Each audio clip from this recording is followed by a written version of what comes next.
Hello my dear friends, Assalamu alaikum. Welcome to my channel again. আশা করি আল্লাহর রহমতে আপনারা ভালো আছেন। আজকের ভিডিওতে আমরা স্ক্যাবিস বা খোসপাসরা রোগের কারণ এবং তার সমাধানের জন্য যে মেডিসিনটি ব্যবহার করতে হবে তার নাম, দাম, কাজ, প্রস্তুতকারক কোম্পানির নাম, খাওয়ার নিয়ম ও সাইড এফেক্ট সম্পর্কে আলোচনা করব।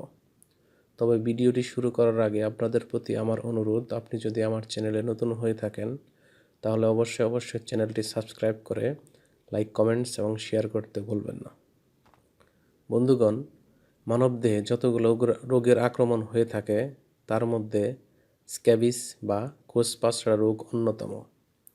এটি একটি ছোঁয়াচে রোগ এবং আক্রান্ত ব্যক্তির সকল কাপড় চোপড়ের মাধ্যমে এটি ছড়াতে পারে।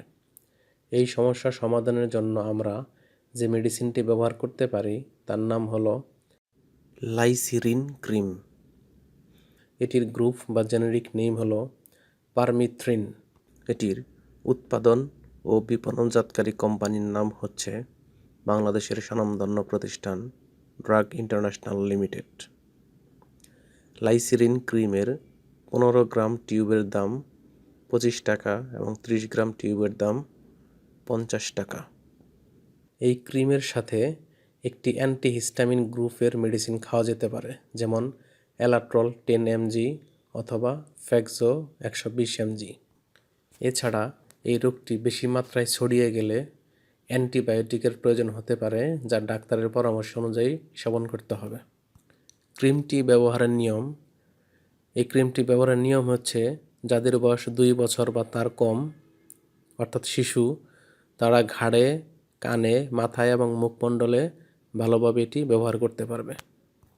অন্যদিকে যাদের বয়স 2 বছর বা তার ঊর্ধ্বে, তারা ঘাড় থেকে সমস্ত শরীরে এই ক্রিমটি লাগাতে পারবে এবং ত্বকে মিশে না যাওয়া পর্যন্ত হালকাভাবে ঘষতে হবে। তবে এই ক্রিমটি ব্যবহারের পূর্বে অবশ্যই ভালোভাবে গোসল করে শরীর ভালোভাবে শুকিয়ে নিতে হবে এবং পরিবারের সকল ব্যবহৃত কাপড় চোপড় সাবান ও পানি দিয়ে সিদ্ধ করতে হবে। এই ক্রিমটি ব্যবহারের পর স্ক্যাবিস রোগীদের ক্ষেত্রে কিছু পার্শ্ব প্রতিক্রিয়া দেখা যায়, যেমন সাধারণত বার্নিং, স্টিনজিং এবং টিংলিংয়ের মতো সমস্যা দেখা যেতে পারে। এছাড়াও একজিমা, ইডিমা, র্যাশ সহ অন্যান্য উপসর্গ দেখা দিতে পারে। গর্ভাবস্থায় এবং স্তন্যদানকালীন সময় এটি ব্যবহারের পূর্বে ডাক্তারের পরামর্শ নেওয়া ভালো এবং বাধ্যতামূলক। তাই রোগটি বিশাল আকারে ছড়িয়ে যাওয়ার পূর্বে ডাক্তারের সাথে পরামর্শ করবেন। সকল ঔষধ ঠান্ডা ও শুষ্ক স্থানে, আলো থেকে দূরে এবং শিশুদের হাতের নাগালের বাইরে রাখবেন। ধন্যবাদ।